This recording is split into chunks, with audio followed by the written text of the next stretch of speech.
그런데 이렇게 불안정한 때일수록 사실 사람들은 안전자산에 대한 수요를 생각하잖아요. 가지고 있는 거를. 그래서 이제 위기가 오면 달러는 급등을 하게 되고 금 가격도 상승을 하게 되고 하는 건데, 그래서 지금 시점에서도 일정 부분 포트폴리오로 금과 달러 자산을 가져가자, 미국 국채라든가 이런 얘기 하시는 분이 있거든요. 네. 어떻게 생각하세요? 제가 2019년 여름에 냈던 책에 뭐라고 썼냐면, 여러분 국채를 살 수 있는 마지막 기회입니다. 이렇게 챕터 제목이 국채를 살 수 있는, 미국 국채를 살 수 있는 마지막 기회. 제가 이렇게 선정적으로 단언하는 이런 경우가 별로 없는데, 챕터 제목을 이렇게까지 진짜 메시지를 꼭 알려드리고 싶어서 이렇게 쓴 건데, 2019년 상황에서는 국채를 살 만한 진짜 절호의 타이밍이었어요. 왜냐하면 장기적으로 미국 금리가 낮아질 수밖에 없는 상황이고, 국채를 사두면 금리가 낮아지는 상황에서는 국채 가격이 오르기 때문이거든요. 그래서 제가 마지막이라는 표현은 뭐냐면, 요게 한 10년 사이클에서는 마지막 기회라는 표현이었고요. 왜냐하면 그 뒤에는 국채를 물론 뭐 기관 투자자들은 투자를 하겠지만, 그건 고도의 기법을 가지고 뭐 레버리지를 익히고 뭐 방법을 다 써서 이렇게 투자하는 분들이고, 일반인들이 투자하기 좋은 시기는 18년, 19년에 사실상 끝났고요. 네. 지금 20년 이 상황에서 저는 뭐 사실은 추가적으로 일반인들이 미국 국채 같은 걸 통해서 안전자산으로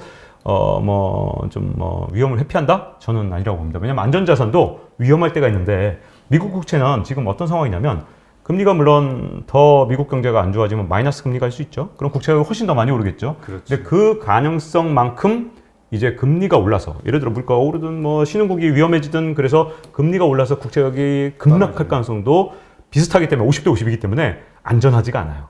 오를 가능성과 내릴 가능성이 비슷한데, 굳이 주식과 비교해서 훨씬 더 장기 수익률이 떨어지는 국채를 왜 사야 되느냐? 지금은 굳이 미국 국채를 이전에 담아두신 분이 아니라면 지금 살 타이밍은 전혀 아니라고 생각하고요. 미국 국채를 다시 사야 되는 타이밍은 언제 오냐면, 금리가 우리가 생각한 것보다 훨씬 많이 올랐을 때. 생각보다 좀 오래 걸릴 수도 있고요. 아마 새로운 사이클이 시작돼서 한 5, 6년이나 10년 뒤일 수도 있는데, 그건 또 그때 또 이렇게 출연해서 꽤 장기이기 때문에 저는 단기적으로 미국 국채를 안심하고 살 수 있는 때는 안 온다고 봅니다. 왜냐하면 그러니까 단기적으로, 그리고 네, 중장기적으로 온다고 보고요. 안심 못 한다고 보고, 프로들은 사도 돼요. 근데 그분들은 보통 이런 거예요. 이게 국채 살 때 진짜 프로들은 뭐 90% 레버리지를 익혀서 10% 들어가서 단기적으로 쫙 차익을 먹고 그렇죠. 나오는 뭐 이런 식의 국채 투자를 많이 하는 거지. 이거는 뭐 제가 보기에는 전문가의 영역이죠. 네, 전문가의 영역이죠. 이제 더 이상 국채를 더 산다는 건 그렇고요.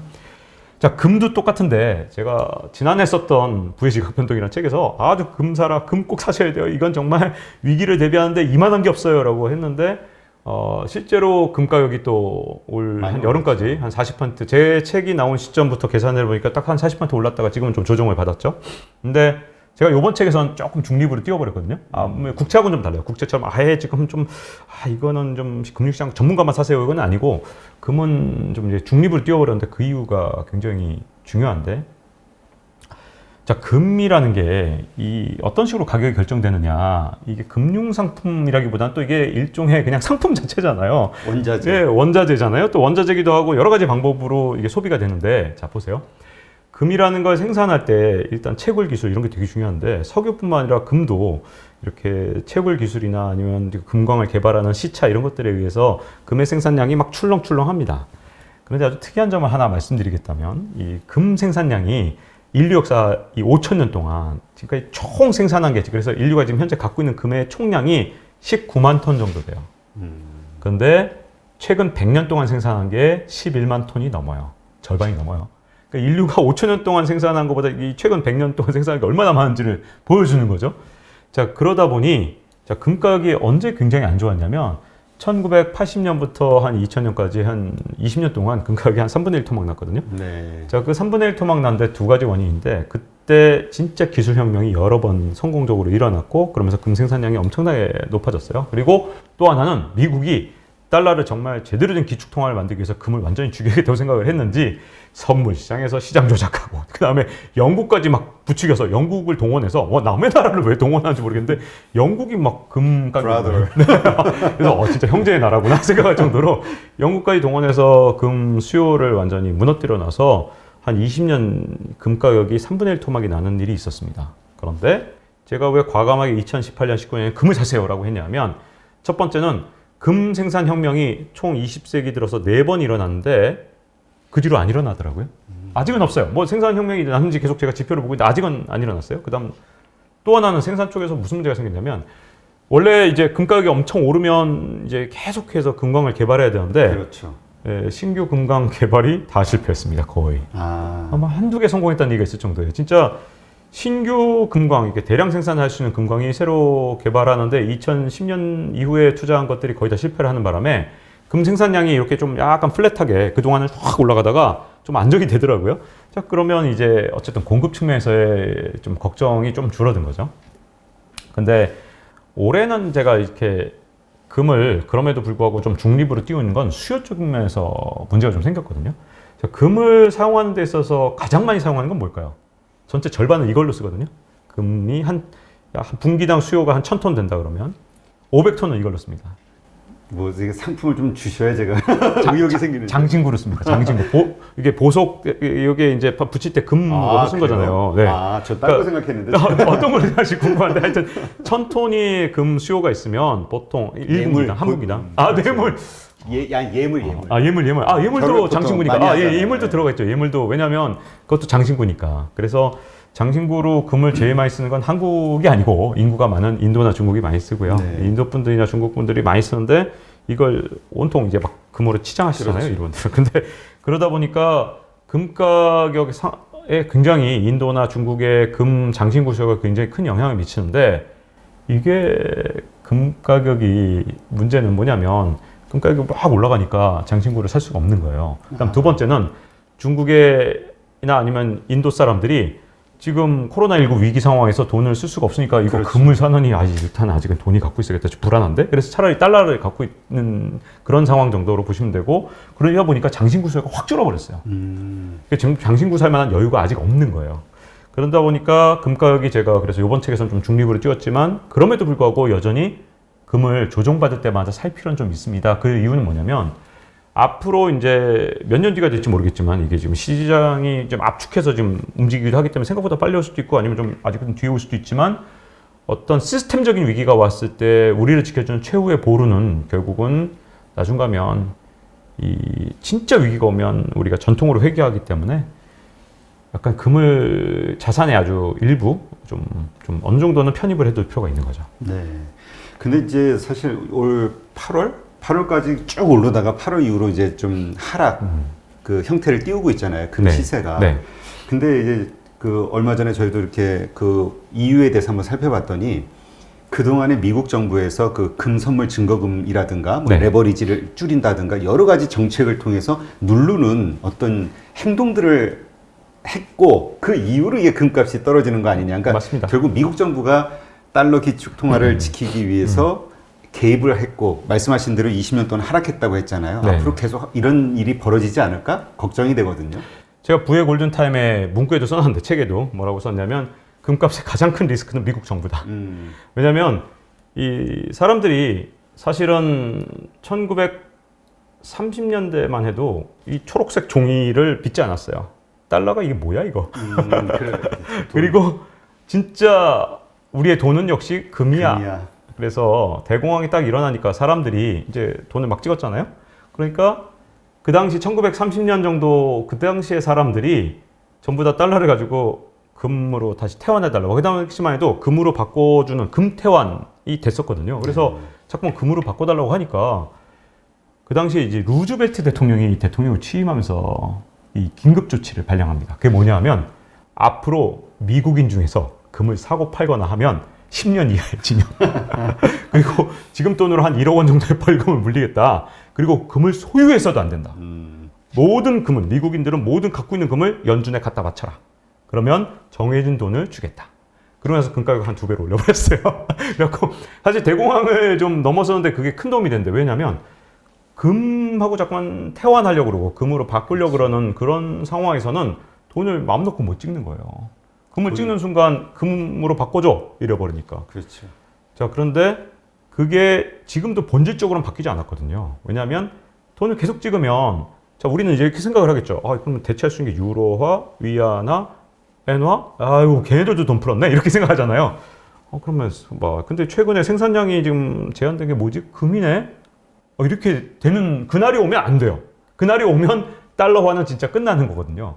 그래서 1980년대에도 그랬지만 지금도 금과 미국 달러와의 전쟁은 계속되고 있습니다. 우리가 모를 뿐이에요. 진짜 이 5만 가지 작전들이 있었고 뭐 골드핑거 작전이라는 것도 있었어요. 심지어 이름도 무슨 영화 제목 같은데. 그래서 그게 막 007 루머로 시리즈 영화. 네네 007 시리즈인데 실제로 골드핑거 작전이 있었다라는 루머가 너무 많고 저도 있었다고 믿는데 그게 예전에 이제 케네디 대통령 때 있었다는 소문만 무성한데 야, 이 금과의 전쟁은 미국 정부와는 이 뒤에서 보이지 않는 데서 계속 전쟁을 하거든요. 그래서 금값의 최대 리스크는 미국 정부고요. 그래서 정확하게 말씀드리면 시스템적 리스크가 왔을 때 금이 최후에 보르다. 이 말이 무슨 말이냐면 금에 대한 미국 정부가 통제력을 잃는 날이 올 수도 있고 안 올 수도 있고 우리는 모르잖아요. 그렇죠. 그렇기 때문에 저는 물론 안 온다고 봅니다. 미국의 헤게모니가 웬만해서 무너진다고 보진 않으니까. 근데 우리는 미래를 확신해서 안 되니까. 왜냐하면 지금 우리가 전대미문의 연장전 가 있고 부채도 지금 전대미문이고 달러도 지금 전대미문으로 찍고 있고 총통화 비율도 지금 이거 진짜 전대미문인데 모든 게 전대미문인데 그냥 그래서 제가 제시하는 금액은 좀 남의 걸 좀 컨닝해서 레이달리오가 7.5% 이렇게 카라이칸이 10% 그래서 금융자산 있으면 포트폴리오에 네, 포트폴리오에 대강 한 주식 투자를 100만 원 했다 그러면 한 10만 원 정도 예를 들어 금을 산다든가 이런 식의 비중을 갖고 들어가는 건 여전히 유효한 전략이긴 하다. 근데 다만 금가격이 3,000달러 간다, 4,000달러 간다. 이게 왜 금융회사 계신 분들이 이렇게 좀 여름에 그렇게 하셨냐면 전 이유를 좀 아는 게 저는 이제 금수요 전체를 보잖아요. 그래서 장신구 수요가 1,000톤, 한 분기에 1,000톤 정도라면 이게 지금 반내림한 건데 1,000톤 정도라면 500톤이 장신구. 근데 ETF 수요가 이게 500톤이 장신구였는데 이게 250톤으로 줄어버렸어요. 2분기에. 20년 2분기에. 근데 ETF 수요는 7배로 늘었거든요. 근데 아마 금융회사에 계신 분들은 ETF 수요만 보셨을 거예요. 야, 금수요가 7배나 늘었네. 금사. 근데 문제는 장신구 수요가 500톤에서 250톤으로 줄었기 때문에 이게 그러니까 근본적으로 제가 보기엔 선물시장에서 증거금을 늘리고 하고 아무리 미국 정부가 해도 자 1980년대에 저는 금과의 전쟁에서 미국 정부가 이긴 이유는 금 생산 기술 혁명이 일어났기 때문이지 영국 영란은행이랑 같이 연준이랑 같이 무슨 금시장을 조작해서 이것 때문이 아니라 근본적으로 금이 막 쏟아져 나왔기 때문이라고 저는 생각을 해요. 왜냐하면 물론 조작도 있었지만 시장 조작도. 근데 지금도 사실은 장신구 수요가 반토막이 났기 때문에 그런 증거금을 올렸을 때 이렇게 금값이 폭락을 한 거고, 폭락까지 아니죠. 조정을 받은 거고. 근데 이제 미국 정부가 굉장히 강력한 통제력을 갖고 있지만 완벽하진 않기 때문에 금과의 이 달러와의 전쟁, 미국 정부와의 전쟁은 앞으로도 계속 될 거긴 하지만 오히려 그건 가격 조정을 주니까 그때마다 조금씩 해서 이걸로 큰 이익을 보려는 것보단 저는 딱 이런 표현을 씁니다. 보험이다. 시스템이 혹시 조금이라도 잘못될, 특히 미국 정부가 통제력을 잃을 수도 있잖아요. 우리가 살아있는 동안. 그렇죠. 그래서 그 정도의 보험이라는 거죠. 근데 진짜 미국 정부의 통제력이 많이 약해졌다라고 믿는 분들의 의견을 들어보면 사실 지금은 아까 얘기했던 것처럼 우리 지금 정부가 너무 확산이 금방 되는 세상에 있고 많은 개인들이 시장 참여자로 들어왔다는 거. 네. 그 다음에 중국이라는 강력한 금 수요자 겸 금 가격 결정권자가 시장에 또 진입했다는 거. 이것 때문에 미국이 마음대로 안 된다라고 얘기하는 분들도 있어요. 네.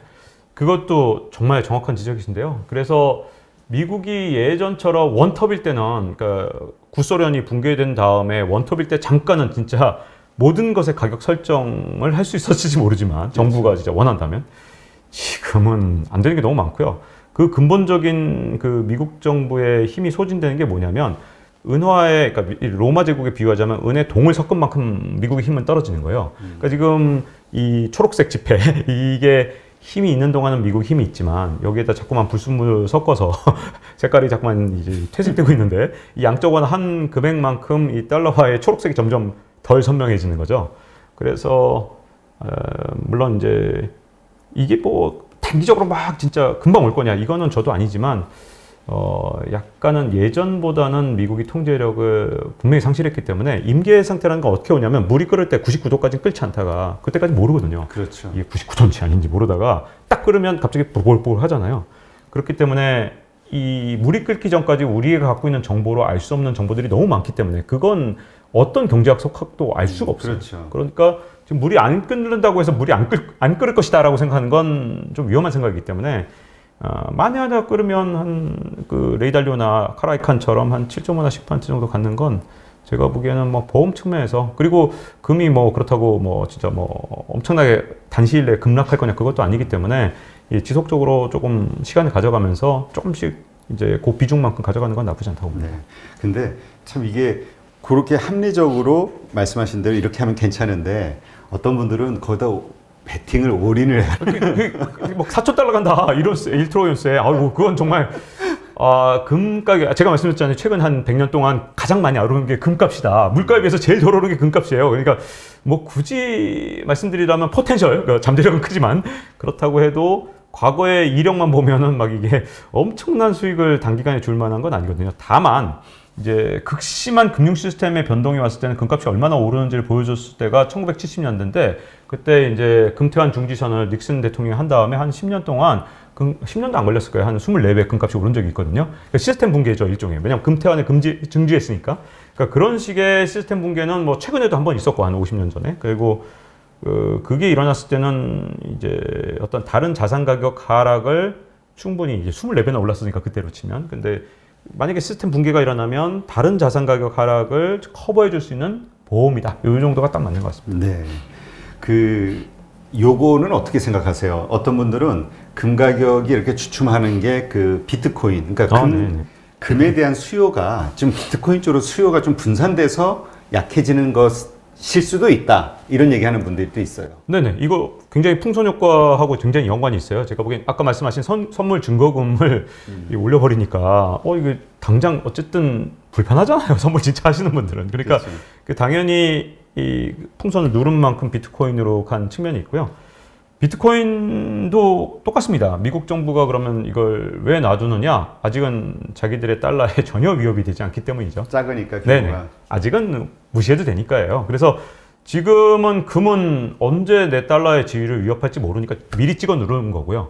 비트코인은 아직은 우습거든요. 근데 이제 만약에 미국 정부가 이것도 불안하게 여기면 수많은 방법이 있어요. 그러니까 뭐 이제 선물 증거금 올리는 이제 새로운 신종 방법을 개발하듯이 그때 금값을 1980년대부터 2000년까지 금값을 낮추기 위해서 미국 정부랑 영국 영란은행이 했던 것들을 생각해 보면 정말 뭐든지 할 수 있구나 미국 정부는 이런 생각이 좀 드는데 비트코인을 지금 미국 정부가 용인해줘서라는 점은 비트코인 투자할 때 유일하게 좀 주의해서 좀 비트코인 시장을 좀 봐야 되죠. 만약에 이게 미국 정부의 신경에 거슬리기 시작하면 시장에 어떤 방식이든 개입을 할 독은 많습니다. 네.